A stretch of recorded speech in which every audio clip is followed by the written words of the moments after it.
Hello everyone, आज के video में हम एनारोबिक बैफल्ड रिएक्टर को डिस्कस करेंगे। ये लास्ट टॉपिक है वेस्ट वाटर मैनेजमेंट का। एरोबिक और एनारोबिक के सारी जितने भी पार्ट्स थे वो हम डिस्कस कर चुके हैं। तो ये आज का लास्ट वीडियो है जिसको हम देखते हैं एनारोबिक बैफल्ड रिएक्टर क्या होता है। इसको शॉर्ट में एबीआर भी कहते हैं।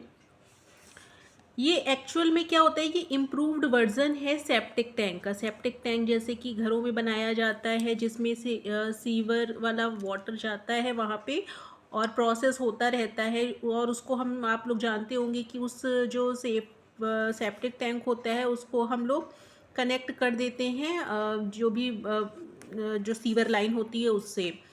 तो सीवर लाइन जो होती है उसमें आपने देखा होगा कि केवल वाटर ही जाता है, पानी जाता है। कभी उसमें आपने ये नहीं देखा होगा कि उसमें कोई स्लज या सॉलिड मटेरियल टाइप का वहाँ पे आपने फ्लो होते हुए नहीं देखा होगा। ठीक है, क्यों ऐसा होता है? क्योंकि जितना भी हमारा जो सॉलिड वेस्ट होता है वो डिकम्पोज हो जाता है सेप्टिक टैंक के अंदर ही।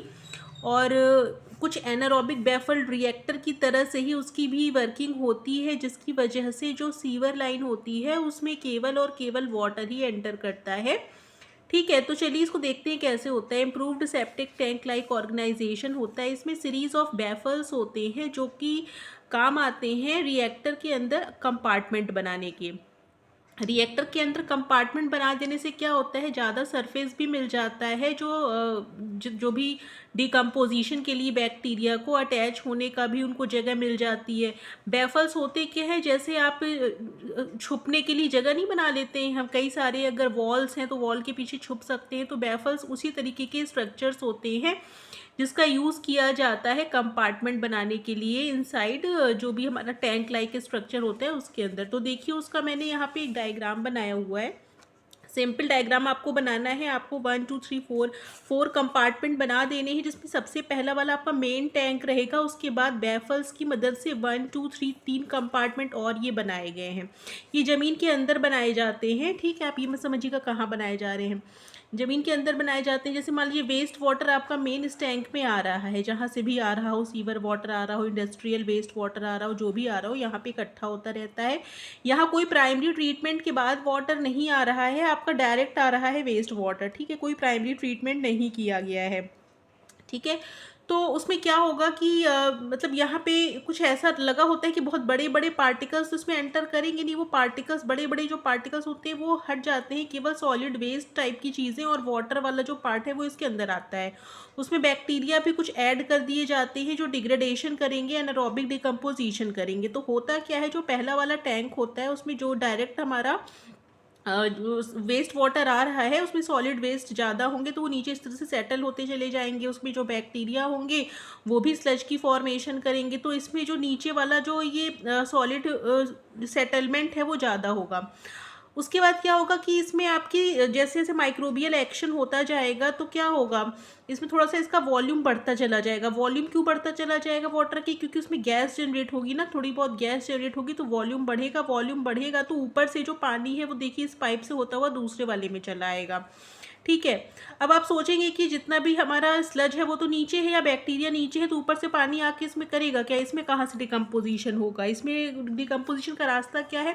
तो देखिए होता क्या है, जो बैक्टीरिया होते हैं वो सस्पेंडेड फॉर्म में ही होते हैं, क्योंकि यहाँ पे देखिए आपका लगातार वाटर गिर रहा है ना, गिर रहा है तो एक तरीके से मिक्सिंग भी हो रही है, ऊपर से गैस भी जनरेट हो रही है। गैस जो जनरेट हो रही है वो भी कुछ ना कुछ मिक्सिंग कर रही है और वो सारे बैक्टीरिया जो भी उनको सेकंड कंपार्टमेंट में भी डाल देगी। अब सेकंड कंपार्टमेंट में हमारा क्या हो गया, इसमें भी बैक्टीरिया है और हमारा वेस्ट वाटर है जो पूरी तरीके से भी डिकम्पोज नहीं हुआ है, तो यहाँ पर भी डिकम्पोजिशन होगा। इसके बाद इसमें भी गैस बनेगी, धीरे धीरे इसका अमाउंट राइज होगा तो फिर इधर वाले टैंक में गिरेगा, फिर यहाँ पे भी वही एक्शन होगा तीसरे टैंक में। तो तीसरे टैंक में जो वाटर आ रहा है यहाँ पे वो काफ़ी हद तक साफ़ हो चुका होगा, क्लैरिफाई हो चुका होगा। ठीक है, इसको हम बाद में आउटलेट की मदद से बाहर निकाल लेंगे। ठीक है, तो इसको अगर बाद में टर्शरी ट्रीटमेंट देने की ज़रूरत है या डिसइंफेक्शन करने की ज़रूरत है उसमें, तो वो हम कर सकते हैं। ठीक है, तो ये हमारे बैफल्स लगे हुए हैं। देखिए बैफल्स का मतलब ये कंपार्टमेंट बनाए गए हैं और ये पाइप लगा हुआ है। पाइप बैफल नहीं है, ये हमने कंपार्टमेंट बनाया है वो बैफल है, तो इसको आप लोग ठीक कर लीजिएगा। ठीक है। और ये इस कम का मतलब क्या है कि ऊपर जो झाग या जो फेन टाइप का जो इकट्ठा होता रहता है ना, क्योंकि गैसेस नीचे से आ रही हैं ऊपर, तो कुछ अमाउंट में स्कम जैसा जनरेट हो जाता है। तो स्कम का अमाउंट इसमें ज़्यादा होगा, इसमें कम होगा, इसमें और भी कम होगा, इसमें ना के बराबर होगा। ठीक है, ऐसी स्लज का अमाउंट भी कम होता चला जाएगा। तो ये हमारी वर्किंग हो गई। कुछ और पॉइंट्स देख लेते हैं कि जो हमारा ये एनारोबिक बैफल्ड रिएक्टर है उसमें एक मेन टैंक होता है और 2 से 3 कंपार्टमेंट होते हैं जो कि बैफल्स की मदद से बनाए जाते हैं। तो हमें पता ही चल गया है। वेस्ट वाटर को फोर्स किया जाता है फ्लो करने के लिए मेन टैंक में, और मेन टैंक में माइक्रो ऑर्गेनिज्म को भी ऐड किया जाता है जो एनारोबिक डिकम्पोजिशन या एनारोबिक डाइजेशन कर सके। ठीक है, तो ये वाला पॉइंट भी हो गया। उसके बाद देखिए, इसमें कोई हम ऐसा टाइम ड्यूरेशन नहीं दे रहे हैं कि इतने टाइम में हमें कर लेना है, तब वाटर बाहर निकालने से पूरा टाइम मिल रहा है। जब तक नहीं होगा डिकम्पोजिशन चलता रहेगा, क्योंकि ज़मीन के अंदर है, हम कुछ बाहर से निकाल लें तो जान नहीं रहे हैं उसमें से चीज़ें। ठीक है, तो ये चलता रहता है अपने आप। जो बाद में क्लीन वाटर होता है वो सीवर लाइन से जाकर के जुड़ जाता है और अल्टीमेटली किसी नाले में या उसको रिवर में उसको छोड़ दिया जाता है। ठीक है, वो ट्रीटेड पानी होता है तो उसमें ऐसी कोई चीज़ भी नहीं होती है कि बहुत हार्मफुल हो। ठीक है, जो उसमें बैक्टीरियल डिकम्पोजिशन, जो उसमें बैक्टीरिया रह रहे हैं उनको डिसइंफेक्शन करके ही उसको नदी में छोड़ना चाहिए। वैसे तो इस सही तरीका यही है। ठीक है, तो टाइम इसमें ज़्यादा मिल जाता है डिकम्पोजिशन के लिए, क्योंकि हम इसमें से कोई भी स्लज मटेरियल बाहर नहीं निकाल रहे, उसी में इकट्ठा होता जा रहा है, माइक्रो ऑर्गेनिज्म की ग्रोथ होती जा रही है, उनका अमाउंट बढ़ता जा रहा है, तो ज़्यादा से ज़्यादा डिकम्पोजिशन अच्छे से होगा। तो इसमें क्या होगा, स्लज या जो हमारा सॉलिड मटेरियल है वो बहुत ज़्यादा बचा नहीं रहेगा। ठीक है, स्लज का जो जनरेशन होगा वो भी कम होगा, क्योंकि वो एक्टिव माइक्रो ऑर्गेनिज्म ट्रांसफ़र भी होते जा रहे हैं, सेटलमेंट का उनको जगह भी मिल रही, सब कुछ हो रहा है वहाँ पे। ठीक है, तो outflow water needs further treatment to make it useful. जो हमारा आउटफ्लो कर रहा है, यहाँ से बाहर जो पानी निकल रहा है, इसको बाद में और ट्रीटमेंट देने की ज़रूरत होती है, तो हम उसको दे करके उसी के अकॉर्डिंग जहाँ यूज़ करना होता है करते हैं। ठीक है, sludge generated in this reactor needs to be removed when required.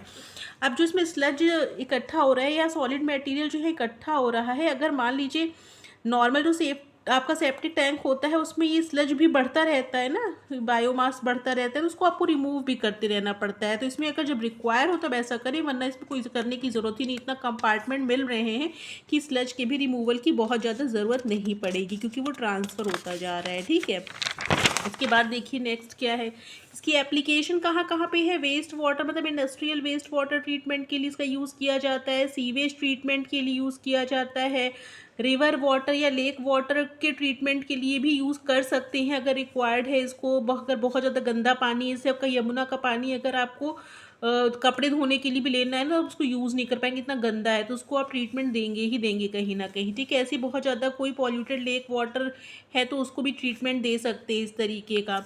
अब इसका एडवांटेज क्या है, इसकी डिज़ाइन देखिए सिंपल है, बहुत ज़्यादा कॉम्प्लिकेटेड डिज़ाइन नहीं रखी गई है इसमें। इसको ज़मीन के अंदर आप एक बार बना के छोड़ दीजिए, वो अपना चलता रहेगा प्रोसेस में। स्लज का प्रोडक्शन भी कम होता है क्योंकि यूटिलाइजेशन होता रहता है उसका।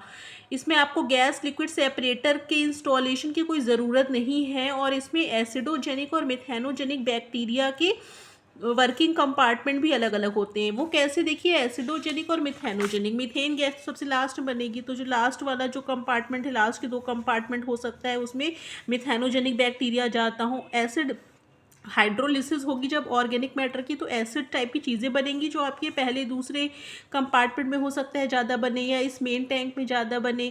तो इस तरह से एसिडोजेनिक और जो हमारा मिथेनोजेनिक बैक्टीरिया का कंपार्टमेंट भी अलग अलग है, उनकी वर्किंग अपनी, उनको कोई डिस्टर्ब करने वाला या उनका कोई भी, मगर एक ही साथ अगर काम करते तो एसिडोजेनिक और मिथेनोजेनिक बैक्टीरिया में आपस में कंपटीशन हो सकता था रिसोर्सेज की, लेकिन इसमें ऐसा नहीं है। वो अपना अलग काम कर रहे हैं, ये अपना अलग काम कर रहे हैं, तो इफ़िशियंसी बढ़ गई ना। तो इससे जो आपका ट्रीटमेंट होता है काफ़ी हद तक ज़्यादा अच्छे से हो पाता है वेस्ट वाटर का ट्रीटमेंट। ठीक है, ये ज़्यादा इफ़िशियंट है। ठीक, तो ये आपको ध्यान रखना है इसमें। तो ये आपका एनारोबिक बैफल्ड रिएक्टर के बारे में हो गया।